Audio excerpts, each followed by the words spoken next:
I saw the news, but I didn't want to read until fl0m gave me my opinion I'm supposed to have. Okay, yeah, let's get you guys straight into the opinion you're supposed to have, yeah?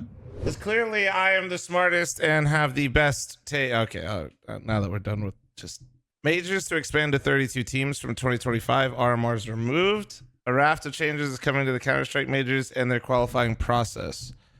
Counter-Strike 2 majors are set to expand from 24 to 32 from 2025. Multiple sources have revealed to HLTV. Furthermore, the qualifying process for the major will also undergo a significant change. After serving as the final qualifying stage in the major cycle, moving forward as a result of the expansion of 32 teams, the plan is for an extra Swiss stage. Oh my fuck. This also means that majors will last longer, adding about 4 days on top of the previously announced 14 days. We're going to be just under 3 weeks, so this is going to be like the length of Pro League. The first major to be affected by these changes will be Austin, which was previously announced for the 9th through 22nd, 2025. This resulting expansion should not create a clash with any events currently announced, which they should be, although they're not, because this is going to be rough. Originally 16 team competition starting from the first Valve sponsored event at DreamHack 2013, expanded to 24, and now it's 32. So a couple things. The biggest thing is this. RMRs removed. Yes, like the headline of going 32 seems good, and I do think it is good. I'm like a bit worried about what this does. Also, does this mean we're going to separate NA? And there's a lot to like ask about this. Like, is anything else changing, or is it just simply we just axed the RMRs and we're only going to 32 teams and they're strictly based off of Valve rankings?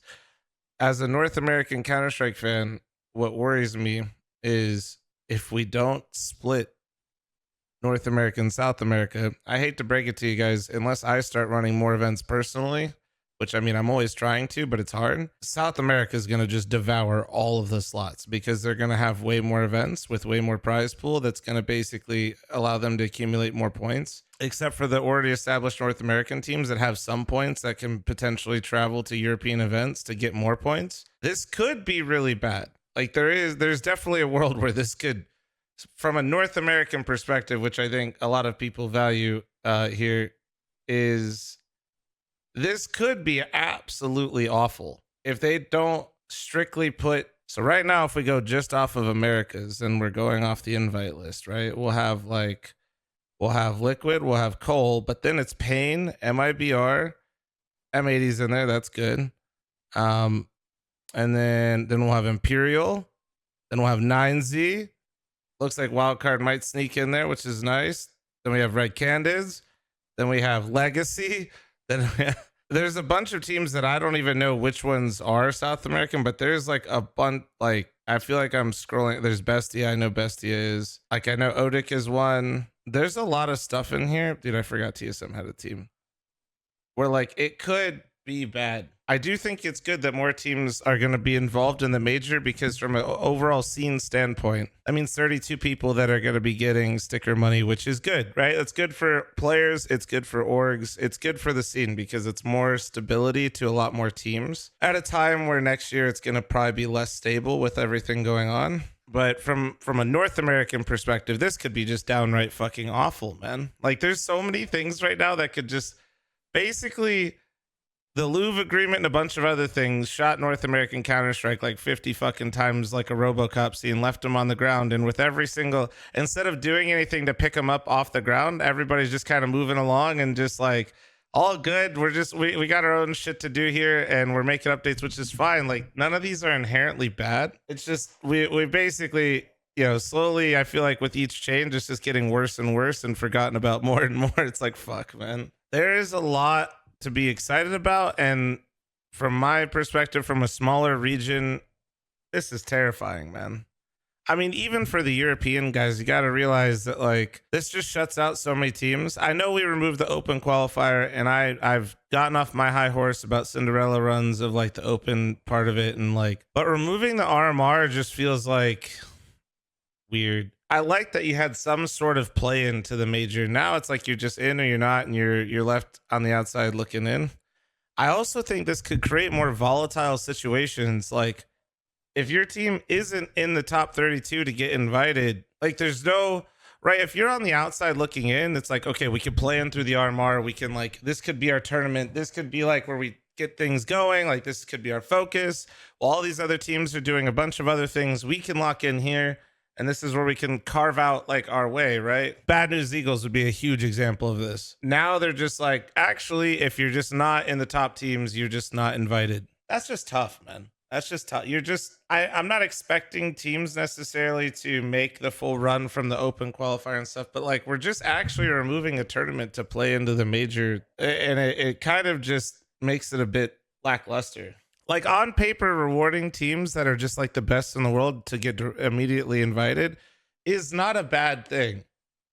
Like this isn't necessarily bad. I'm just trying to point out the glaring flaw to me, which is, yeah, a lot of teams don't have the resources, one, to go to other events and to break into that top 32, right? The major used to be a place where you do that a lot. Like the more I'm kind of thinking about it, the more I see like more of these updates with the tournament circuit, it's going to just be really hard for a lot of these teams to break into a certain threshold. And then I just wonder, like, is it just going to kind of create this like huge drop off in the scene of like, okay, if you're not at like this number, you're just kind of like irrelevant and gone. I don't know.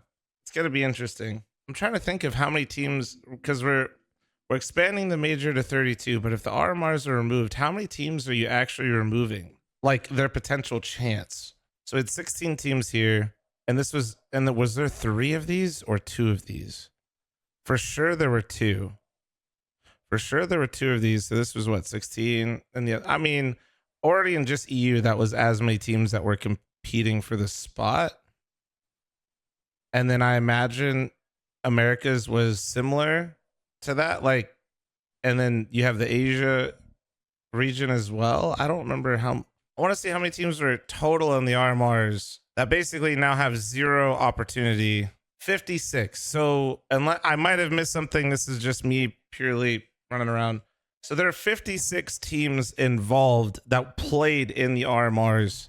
Now the RMRs don't exist, and it's just 32 teams invited. That is actually such a crazy drop off when you consider removing the RMRs. That's kind of what I'm trying to like paint the picture of here. Really, half the teams are getting the opportunity. So there are more teams in it, but almost half the teams get a chance to actually, less than half get a chance to compete for their spot, which is wild. And that's like why this, it's like the footnote, but like it's the most important thing. And I think the RMRs were good for storylines too, though, right? Like we had the storyline one year of like the Brazilians absolutely fucking helped out the entire Americas region, especially with their performance, like that kind of stuff with their runs that they made. I love that it went to 32. I think more teams getting involved in the scene and in the major is good. This is all assuming that there's not some other way that they're going to create a qualification process. You are absolutely correct. But without them, it's also weird to get information that they're going to expand to 32 teams and then also not get any information about how the qualifier would work, I guess. But